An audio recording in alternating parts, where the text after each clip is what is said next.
na rimwe hari igihe tuba dufite umwanya muto wo gutayipinga twandika mu message yaba kuri WhatsApp cyangwa se kuri any application agiye atandukanye.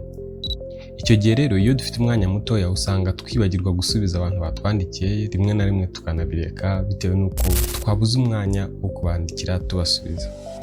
Hari uburyo rero buhari budufasha bwo kubwira telefone ibyo ibwiye ikabyandika. Ubwo buryo rero nibwo ngiye kukwereka. Fata telefone yawe ubundi tugendane akantu kandi. Ubwo buryo bwitwa voice tapping. Urafata telefone yawe ujye ku muntu ushaka kwandikira message cyangwa se kuri WhatsApp niba ari ushaka gukoresha, ubundi uzamure keyboard hano gutya. Numara kuzamura keyboard urabona kano ka microphone kari aha ku ruhande rw'iburyo hagana hejuru kuri keyboard, ugakandeho ubundi wibwira ibyo ushaka. Hi, I want you to take me away from this house.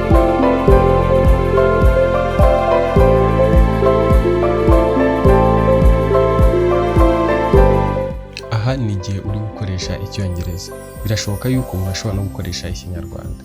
Icyo gihe urakanda kuri aka kamenyetso ka settings, hanyuma uze hano handitse languages, kandeho ubundi ukande kuri kano kantu ko hasi kanditseho add keyboard, ubundi uhitemo ururimi ushaka. Ushobora kuba ikinyarwanda cyangwa se urundi rurimi urwo ari rwo rwose ushobora kuba ukoresha, hanyuma ukandeho then uhitemo uburyo biterwa n'uburyo ushobora kuba we wandika. Wahitamo biterwa n'uburyo keyboard yawe yitwara. Ushobora guhitamo hano hejuru keyboard yawe wifuza ukuntu igomba kuba imeze, ariko iyo tumenyereye ni iyi ibanza ugahita ukandaho hano handitse down. Icyo gihe ikinyarwanda kiba cyagezemo. Iyo usubiye inyuma rero kugira ngo ushyiremo ikinyarwanda kuko kiba cyamaze kugera muri keyboard yawe, ukanda kano kamenyetso kameze nk'akabano kagumishaho, ubundi ugahitamo ikinyarwanda akaba aricyo ushyiramo gutya. Iyo kimaze kugeramo rero ushobora gukanda ka kantu k'akabuto ahangaha, ubundi ukavuga ikinyarwanda. Muraho, ku cyumweru nzajya i Rulindo gukora bya bindi, ariko nawe nzahagusange kubera yuko hari ibyo nshaka ko tuzaganira. Hari abantu rero bakunda guca muri izi nzira, ariko noneho bakaza guhura n'ikibazo cy'uko bababwira ngo no permission. Ni igihe microphone baba batarayemereye kuba yakoresha keyboard. Icyo gihe rero urajya muri settings za telefone, uko nguko tugiye kubigenza. Uraza muri settings, hanyuma ubundi ukande hano handitse apps.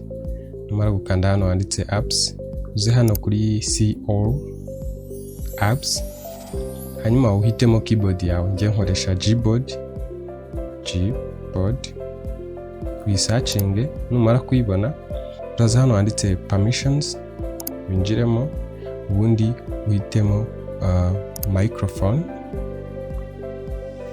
Uhite uvivura hano hejuru, uselecting hano hejuru handitse allow only while using the app. Tayari nusubirayo telefone yawe iraza kugukundira recording ibyo ushaka bitewe nuko wamaze kwiyemerera gukoresha microphone. Cyari ikibazo cy'uko keyboard yawe utayemerera gukoresha microphone. Wibuke gusiga ukoze subscribe kugira ngo ujye ubona ibintu bisobanutse ahangaha. Urakoze cyane ku nkunga yawe.